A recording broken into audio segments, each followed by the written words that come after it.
So welcome everyone to the class. The topic that I am going to discuss today is prism. The topic that I am going to discuss today is prism. We will learn about the angle of deviation. We will derive an expression for it. Just have a look. Let us suppose this is triangular prism. Let us suppose this is triangular prism A, B and C. This is a triangular prism A, B and C. This is called angle of prism. If a ray is incident through this surface and it emerges out from this surface, then this is called angle of prism. Angle A. That means we can say the angle of prism is the angle between the incident surface and the emergent surface. If a ray is incident on AB and it comes out through AC, that means emerge out of AC, then this angle is called angle of prism. Okay. Let the refractive index of prism is N2. I am writing it here. And let the surrounding medium refractive index is N1, such that N2 is greater than N1. The prism is denser than the surrounding medium. Now, if a ray will come from rarer to denser, it will deviate towards the normal. Okay. Now, if it is going from denser to rarer medium, it will refract again from away from the normal. Let's draw the normal now. Let's draw the normal. What should be the normal? Let us see.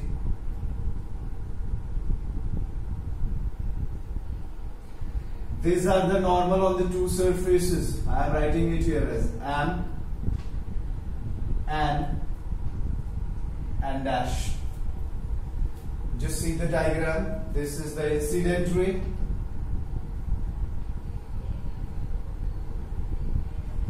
This is the refracted ray.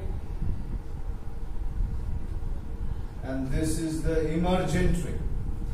If this is the normal, then this should be angle of incidence. These are the angle of refraction, R1 and R2, and this is angle of emergence. Okay. First, let us see what is angle of deviation in the prism. If I produce this incident ray, it will go in this direction. If I produce the emergent ray in the backward direction, just have a look what I am trying to tell.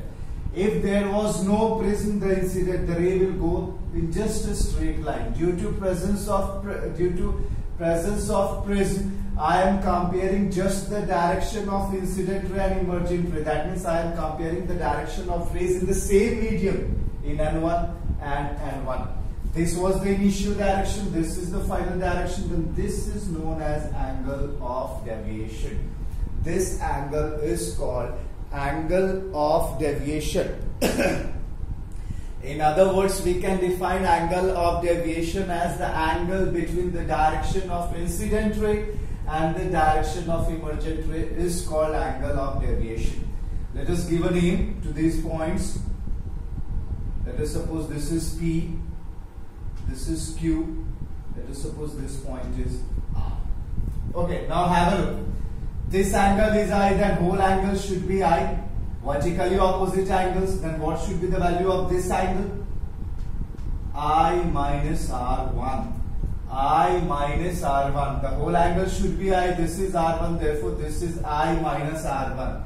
Similarly, what should be the value of this angle? This is E. The whole angle must be E. E minus R2. Just have a look. This is the diagram for prism. This is the diagram for prism. This is the label diagram for the prism. Now we can start for the derivation of angle of deviation. Derivation of angle of deviation. Have a look. A, P and Q. What is this? Having four sides A, P and Q. I am writing it here.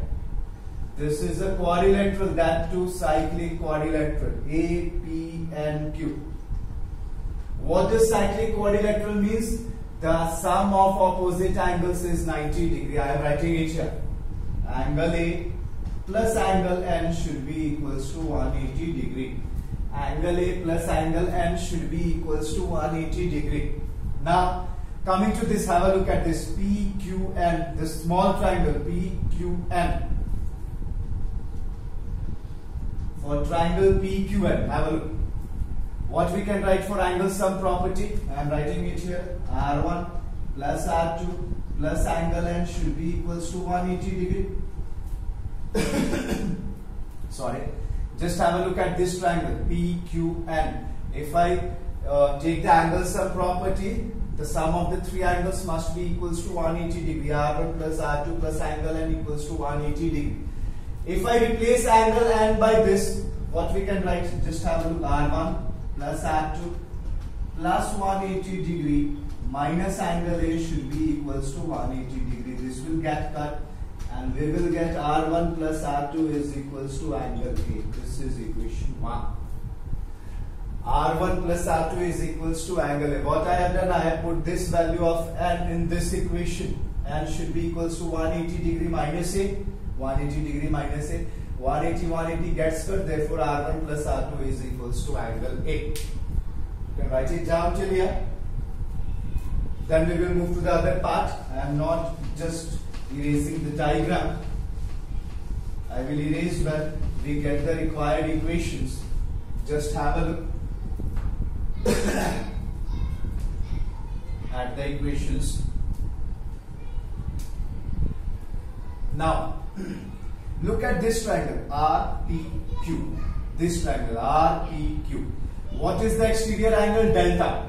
Angle of deviation is delta. If I am applying, I am writing triangle PRQ.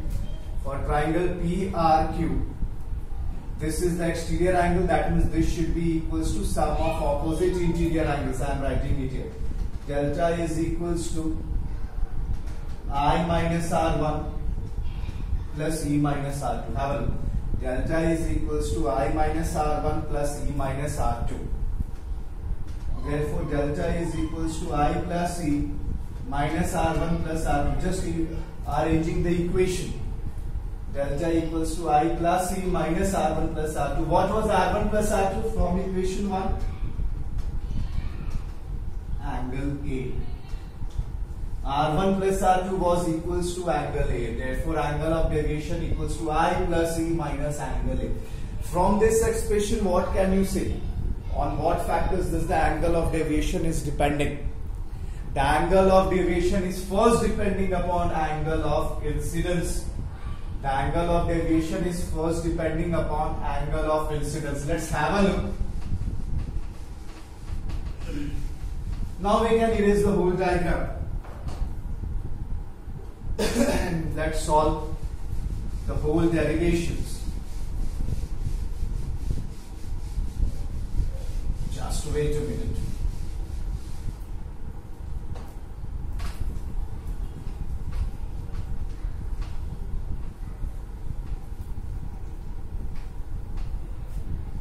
Yeah, let's have a look. What was delta?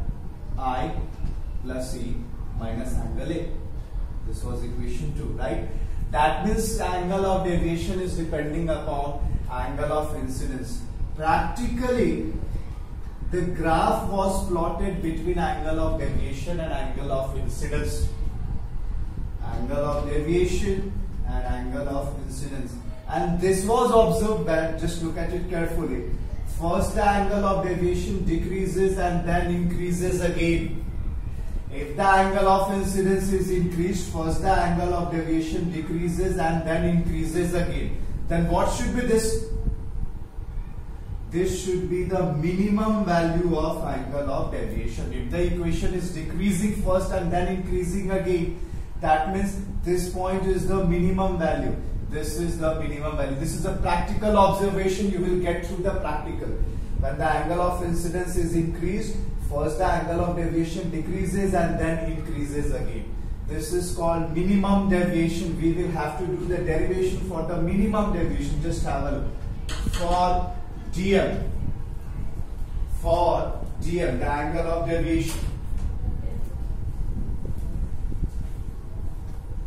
For angle of deviation, for angle of minimum deviation, what it was found that refracted ray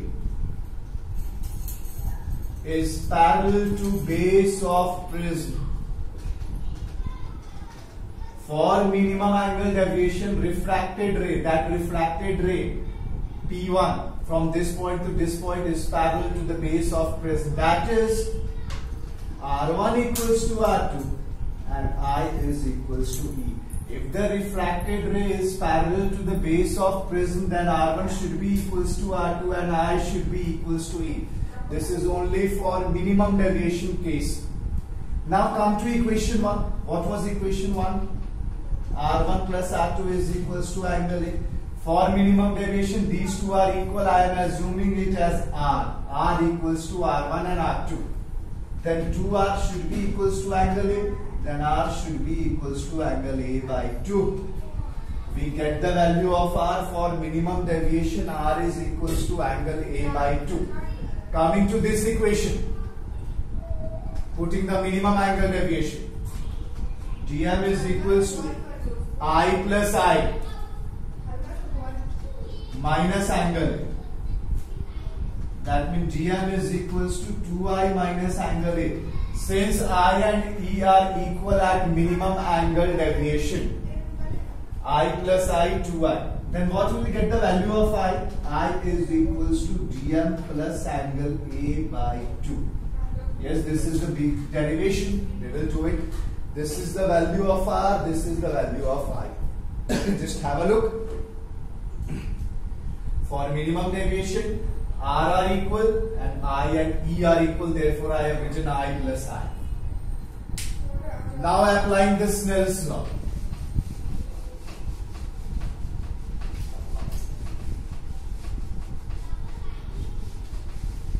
Applying the Snell's law, what we will get? Applying the Snell's law, sin I by sin R is equals to N2 by N1. Putting the values, I, what was the value of I? Yes, GM plus angle A by 2. What was the value of R? Angle A by 2 by N2 by. This is the formula that you can apply for each and every angle, for any angle. If the minimum of deviation is known, angle of prism is known, you can apply this formula. Okay. Now, if the angles are very small, see what we will get. If the angles are very small, what we will get? What if the angles are very small? What happens to sin theta? It becomes theta. Therefore, now GM plus angle A by 2 by angle A by 2 is equals to N2 by N1. Remember, this is the case of very small angles. These two and these two will get cut. What we will get? GM plus angle A is equals to N2 by N1 into angle A. Putting this one on this side and taking angle A common, what we will get? This is plus angle A. On putting that side, it will become minus angle A. And if angle A is taken common, we will get GM is equals to angle A into N2 by N1 minus 1. This is the formula that is applied for small angles in any medium. That means N2 is the refractive index of prism, N1 is the refractive index of surrounding medium. If N1 is equals to 1, and N2 is equals to N. If the surrounding medium is air and N is the refractive index, what we will get? GM is equals to angle A into N minus 1. So there are three formulas related to prism. You can apply according to the question. This is applied for any angle. This is for small angles. For any surrounding medium. This is for small angles if the surrounding medium is air. Just go through it. It was a big derivation, but a very important one.